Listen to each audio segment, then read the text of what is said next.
స్వాగతం. ముందుగా ముఖ్యాంశాలు.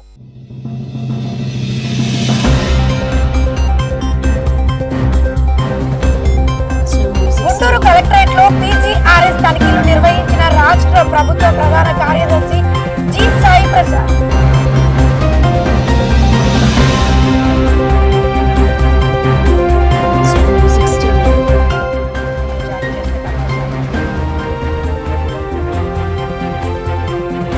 భూ సమస్యతో కలెక్టర్ ను ఆశ్రయించిన దివ్యాంగ రైతు వెంటనే స్పందించి అధికారులకు ఆదేశాలు జారీ చేసిన కలెక్టర్ సాయికాంత్ వర్మ.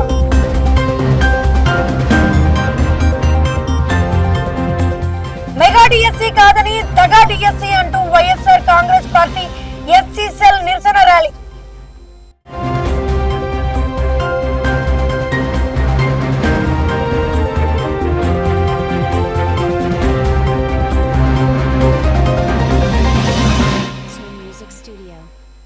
గుంటూరు జిల్లాలో కుటుంబ సభ్యుల వేధింపులు తట్టుకోలేక ఓ విద్యార్థి ఆత్మహత్య హెచ్చరిక చేస్తూ జిల్లా కలెక్టర్ కు లేఖ రాయడం సంచలనంగా మారింది.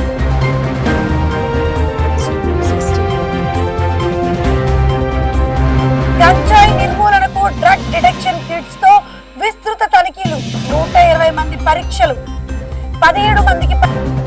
రాష్ట్ర ప్రభుత్వ ప్రధాన కార్యదర్శి జి సాయి ప్రసాద్ సోమవారం గుంటూరు జిల్లా కలెక్టర్ కార్యాలయంలో నిర్వహించిన ప్రజా సమస్యల పరిష్కార వేదికలో పాల్గొన్నారు.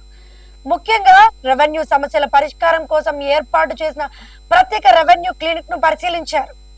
ప్రజల నుంచి వస్తున్న అర్జీలు, అధికారులు స్పందిస్తున్న తీరును నేరుగా గమనించారు. పలువురు అర్జీదారులతో మాట్లాడి వారి సమస్యలు తెలుసుకున్నారు. జిల్లా collector CM Saikanth Varma, joint collector Ashutosh Srivastava కార్యక్రమంలో పాల్గొన్నారు.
భూ సమస్య పరిష్కారం కోసం వచ్చిన ఒక దివ్యాంగ రైతుకు జిల్లా కలెక్టర్ సాయికాంత్ వర్మ అండగా నిలిచారు.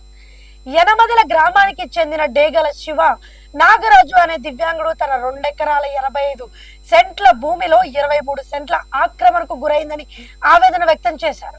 విషయం తెలుసుకున్న కలెక్టర్ స్వయంగా వెళ్లి బాధితుడితో మాట్లాడారు. వెంటనే ప్రత్తిపాడు ఎంఆర్ఓని ఆదేశించి సమస్యను త్వరితగతిన పరిష్కరించాలని సూచించారు.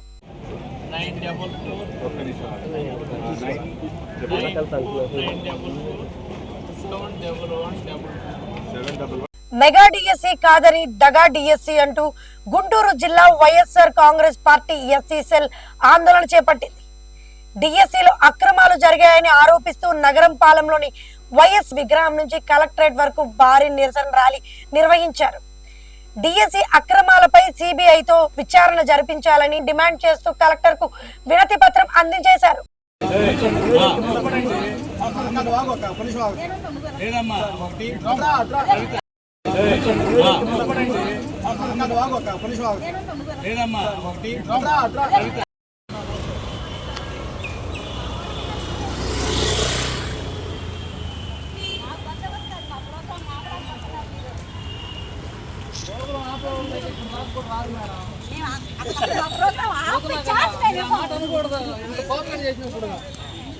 మేము వినాం కాబట్టి మీరు మాకు కోఆపరేషన్ చేస్తున్నారు. అందుకే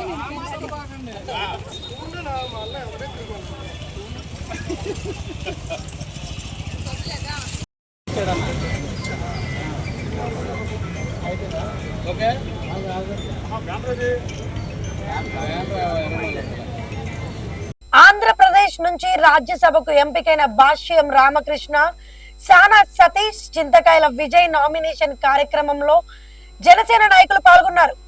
అనంతరం వారికి అభినందనలు తెలియజేశారు. ఈ కార్యక్రమంలో ఉమ్మడి గుంటూరు జిల్లా అధ్యక్షుడు గాదే వెంకటేశ్వరరావు సహా పలువురు నేతలు పాల్గొన్నారు.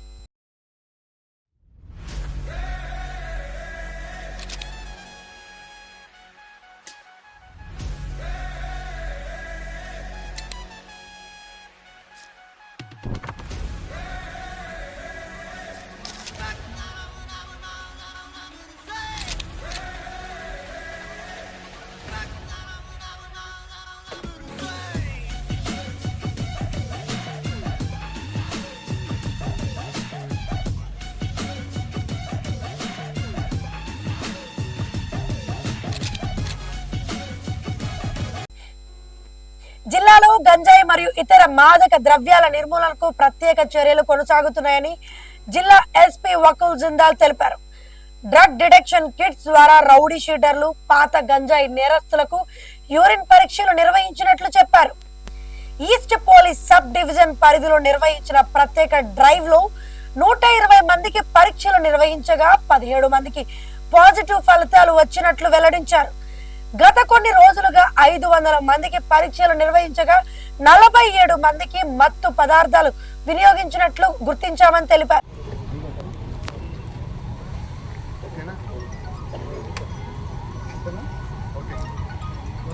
అందరికీ నమస్కారం. ఈరోజు గుంటూరు సిటీలో ఉన్న రౌడీ షీటర్స్కి, అదేవిధంగా పాత గాంజా కేసు ఉన్న వాళ్ళకి 120 మెంబర్స్కి ఒక చోట గ్యాదర్ చేసి యూరిన్ టెస్ట్ చేయడం జరిగింది.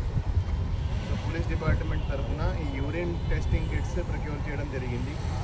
ఎవరి దగ్గర గాంజా దొరకకపోయినా కూడా వాళ్ళు గాంజా తాగి ఉంటే యూరిన్ టెస్ట్ చేస్తే దాంట్లో పాజిటివ్ రావడం జరుగుతుంది.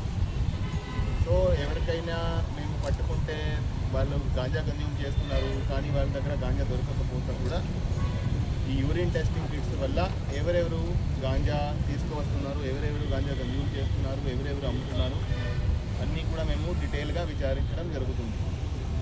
ఈరోజు 120 మెంబర్స్కి మేము టెస్ట్ చేస్తే 17 మెంబర్స్కి పాజిటివ్ రావడం జరిగింది.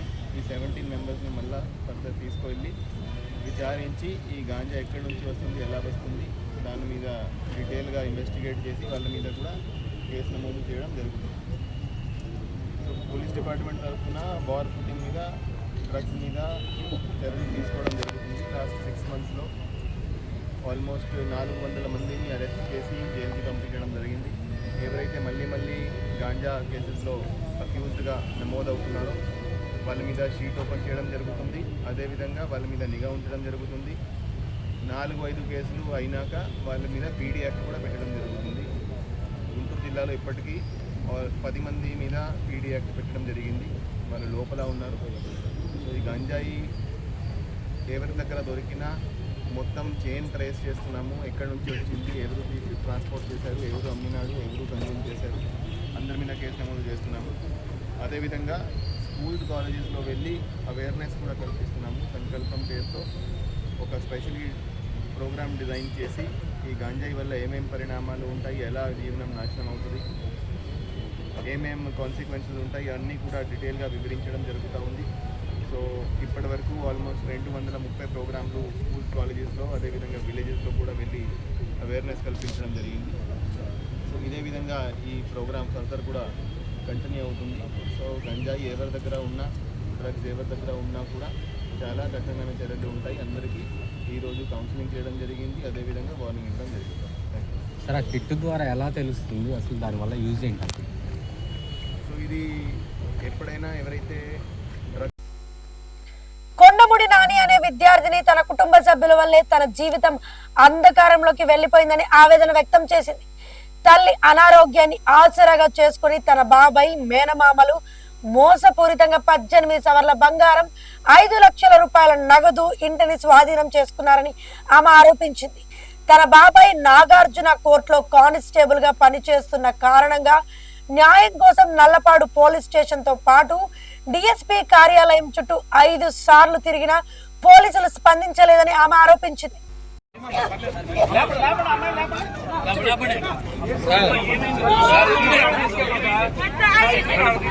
చెప్పమ్మదల్లి విషయం చెప్పమ్మదల్లి విషయం చెప్పు అన్న పక్కన పక్కన కొంచెం పక్కన పక్కన అది మాట్లాడు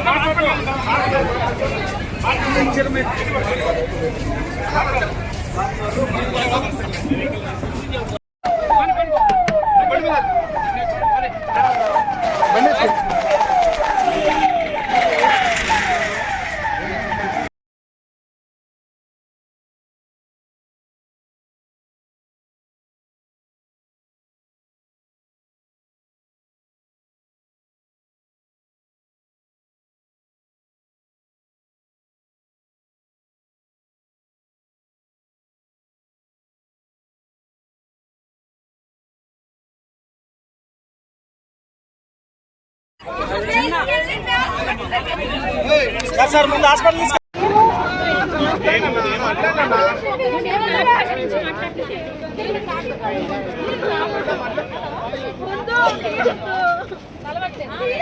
నా బిడ్డ చదువుకోవాలి ఆ పోలీసు మా మంచి పోలీసు అతని వల్ల నాకు కష్టం కొంచెం ఒక్క నిమిషం వెనక్కి రావాలి కానీ చచ్చిపోతా ఇక్కడే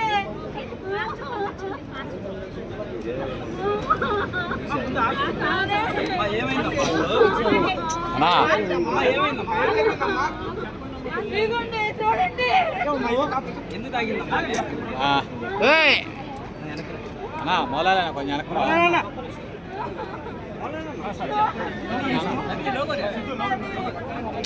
ఏందన్నా మౌలాదన్నా ఏం కావాలి మౌలానా పక్కన విజువల్ తీసుకో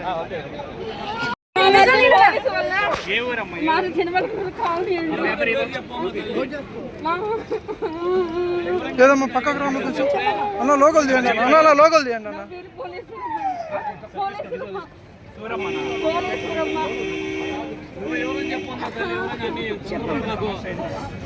అన్న అన్న లోకల్ తీయన్న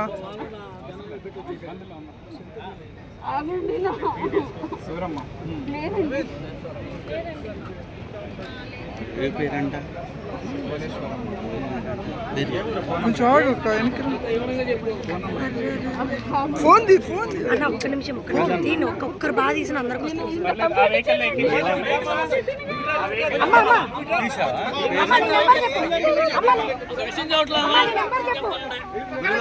సార్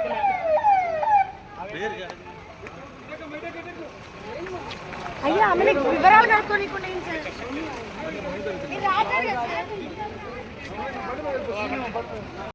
ఇక్కడే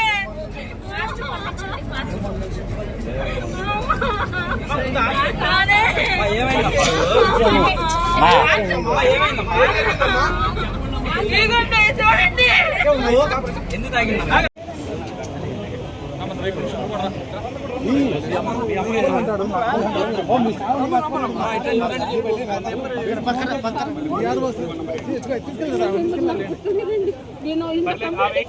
కొంచెం వెహికల్ ఉండు కొంచెం పక్కన సార్ కొంచెం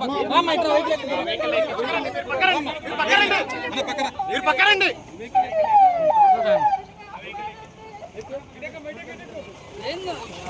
పురుగుల మందు తాగిందంట ముందు